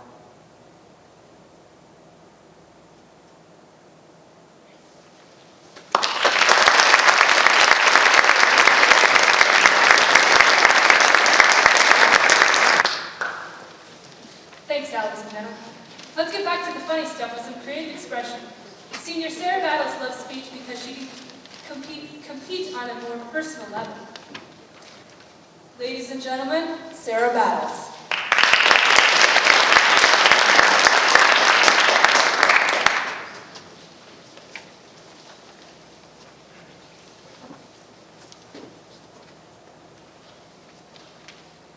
Most roles fell into place pretty quickly, but then we ran into trouble with the fairies. You see, Daniel was the only person who had really tried out for Oberon, and I mean, that shouldn't be a problem. He's a good actor and a quick memory, handsome, and everything, but you see, Daniel's kind of small, and as student director, I am partly responsible for the actors. I didn't want him to get beat up for being cast as the fairy. Benny put Oberon down on his forms too, but everyone knows he's just a freshman zit who tried out for drama because he thinks Mrs. D is hot. Tacky. In the end, Bruce got the role. Bruce, by his memorization prowess, should have been a tree in the backdrop somewhere, but we take what we could get. High school is all about learning to deal with people. Theater people are crazy. So if Robin can handle being the assistant director of the fall play, she should be able to handle anything. If a mid-semester stream. So we got down to work, and just rehearsal was about to start. My cell phone. Hello? Yeah. Robin, I hate to do this to you, but do you think you can handle rehearsal? Probably. Do you think you can handle the next few? Why? Are you sick? Or, well, I'm pregnant. Wait, Mrs. D pregnant? She's the health teacher. She's supposed to know about that sort of thing. Yeah, I'm kind of surprised you haven't figured it out already, actually. I had a talk with the doctor, and he put me on bed rest. So, I won't be in for a while. And that is how I came to be responsible for 30 of the strangest, most high-strung teens in the school. And, as it turned out, their love lives. Excuse me? Can I help you? Do you see that guy up on stage? Who, Benny? No. That one? Daniel? Well, he's like my boyfriend? Wait, Daniel has a girlfriend? And it's not me? And he's up there kissing Nissa Truman. She's like the biggest skank in school. It's part of the play. He's Demetrius, she's Helena. In the end, they get together. Like, whatever, change the play. You're like in charge here, right? And I can be all like, sorry, you're a skank. And I'm like, you mean Linda, anyway. I can't do that. It's Shakespeare. Then Shakespeare is the biggest skank in history. And so are you. I'll like get you for messing with my boyfriend. I will. I didn't think too much about her threat. I had other things on my mind. And besides, she could have been serious, right? Like, wrong. Okay, places are... What do you want now? you can't do that. You see him? He's like failing classes, and the student handbook is all like, no extracurriculars until he raises his grades to pass. But it's never enforced. How do you, I'm like, on student council. How do you like baby apples skank? As we couldn't really run that day's rehearsal without Bruce, we adjourned for Tuesday session. Okay, now Bruce, if you add up the 3 angles, they'll always equal 180. You got it? No, not really. Robin, what happens when it doesn't have 3 angles? A triangle, you mean? Yeah. Why don't you draw me one? Then I'll explain. Oh. Okay. Robin! Robin! You gotta get down to the theater! The fans are going crazy! Hang on. We have fans at rehearsal? Well, I followed them down to the theater and scripts and homework and McDonald's wrappers were flying everywhere in a giant tornado of death. So I did what any sane person would do. I told the techies that this was their problem, and they were on their own. Unfortunately for me, it ceased to be a techie problem a few minutes later. Robin! Fire! Help!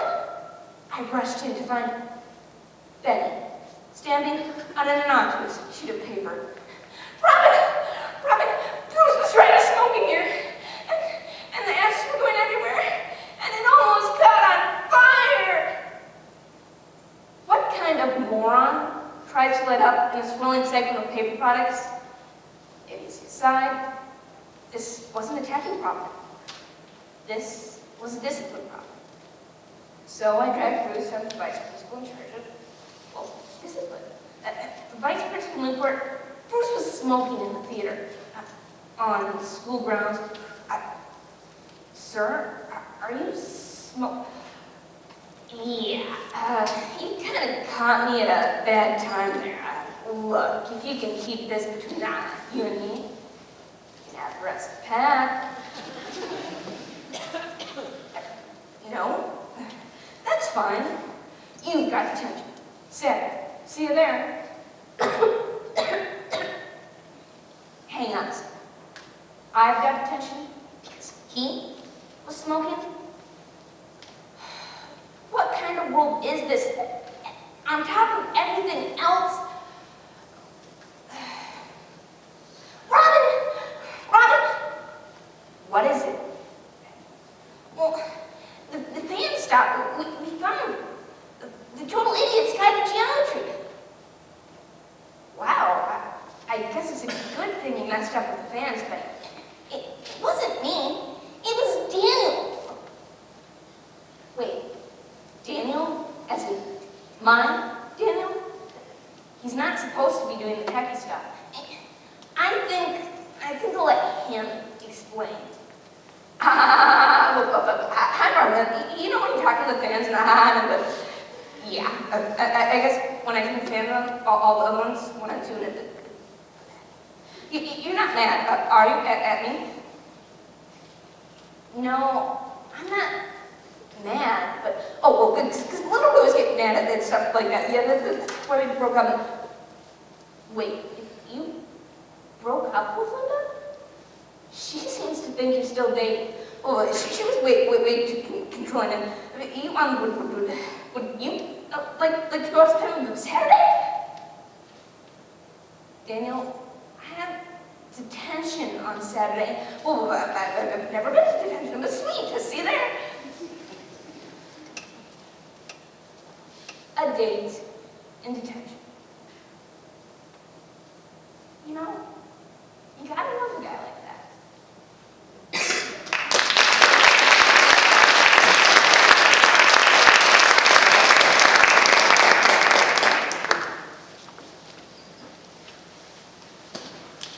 Thanks, Sarah. Our final speaker for the evening will be Junior Captain Kirby Schmidt.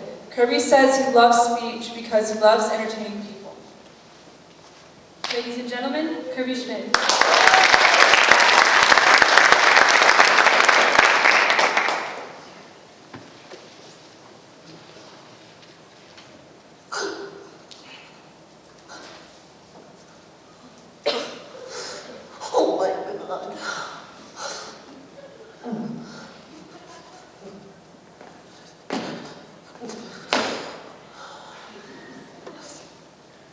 I'm gonna jump, and nobody can stop me.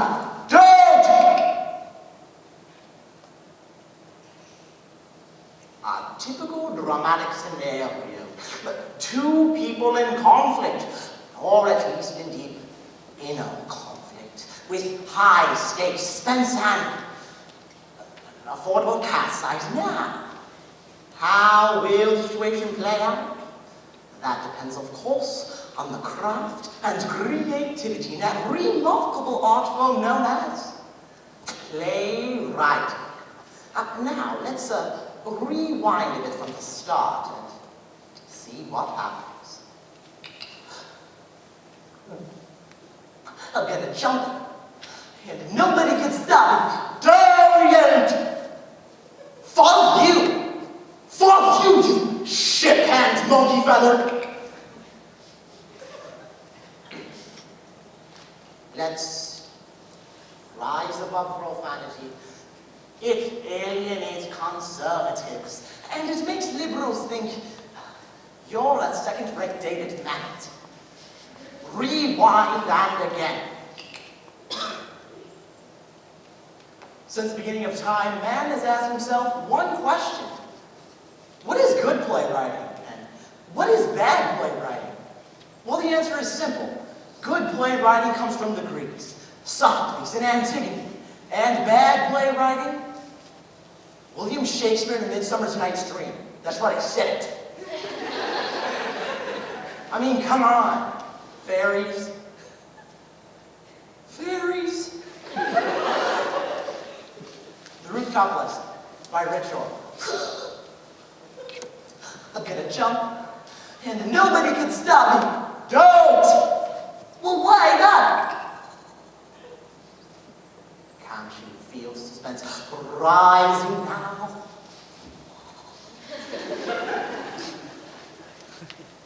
Or can't you?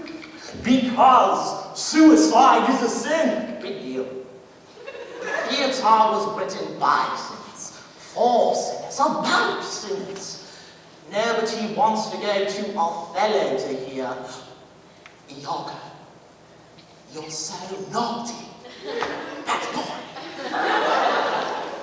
Let the audience form their own sense of judgment.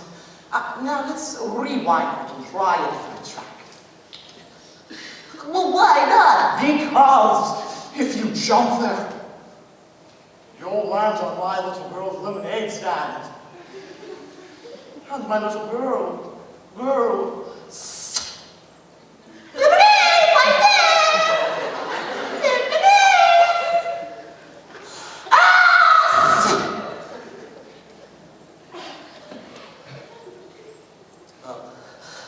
Is this better? Okay.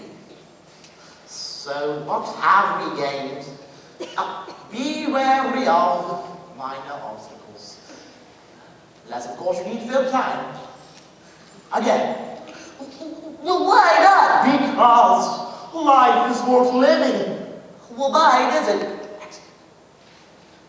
We not only have plot anymore, we have the difference between entertainment and art. With theme, you have the potential to create something memorable. Something colleges can write term papers about. Now let's see where this thematically rich drama goes. Well, why not? Because life is worth living. Well, why is it? Are you sure? Yes, I'm sure. I'm broke. I have no friends. And I see no reason to continue. So you're broke and you have no friends. All experiences are transient, detached, as a great Buddha once did.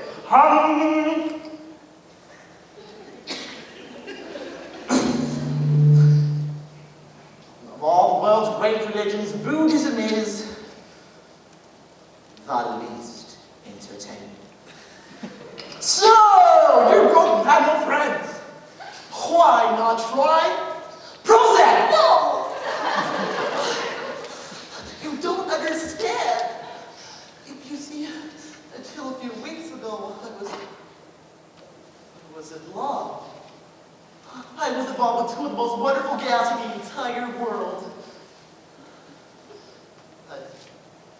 found out about each other, they dumped me.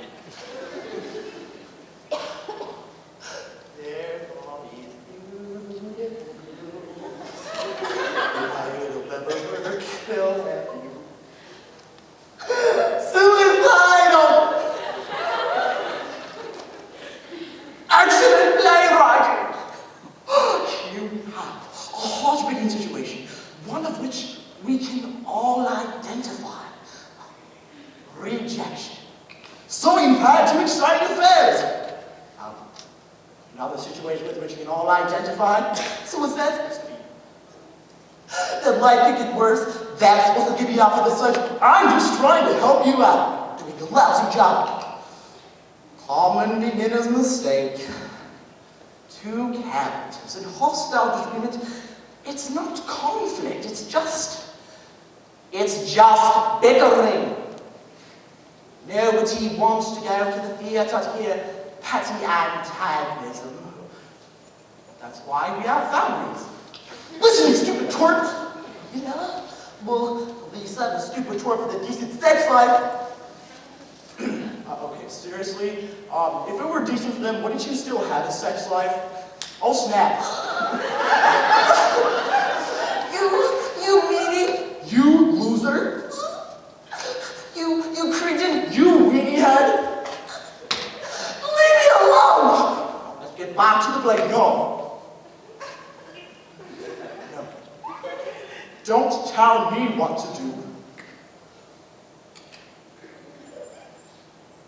Ever since I was a child, everybody's told me how to behave. When I was 5 years old, my mother sent me to my room 4,000 times. All because I would not be the child she wanted me to be. This monologue is not justified. It's my life. It's bad drama. I'll show you bad drama.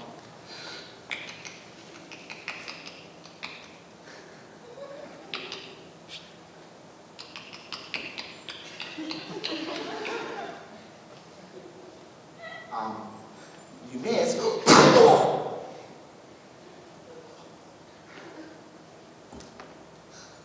But I just got tenure.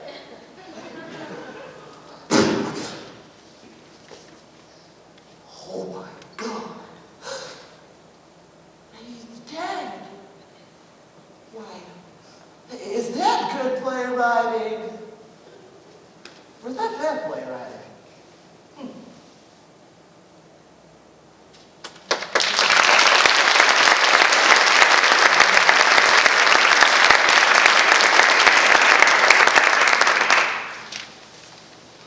Now, before we conclude tonight's speech spotlight, if we could have all three seniors come on up.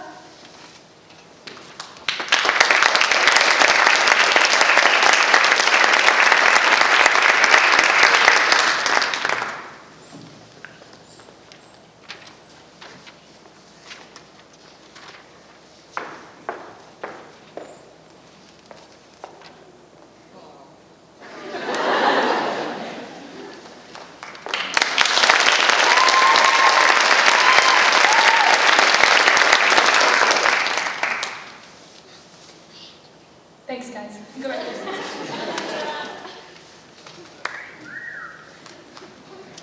And that concludes tonight's showcase event, Speech Spotlight.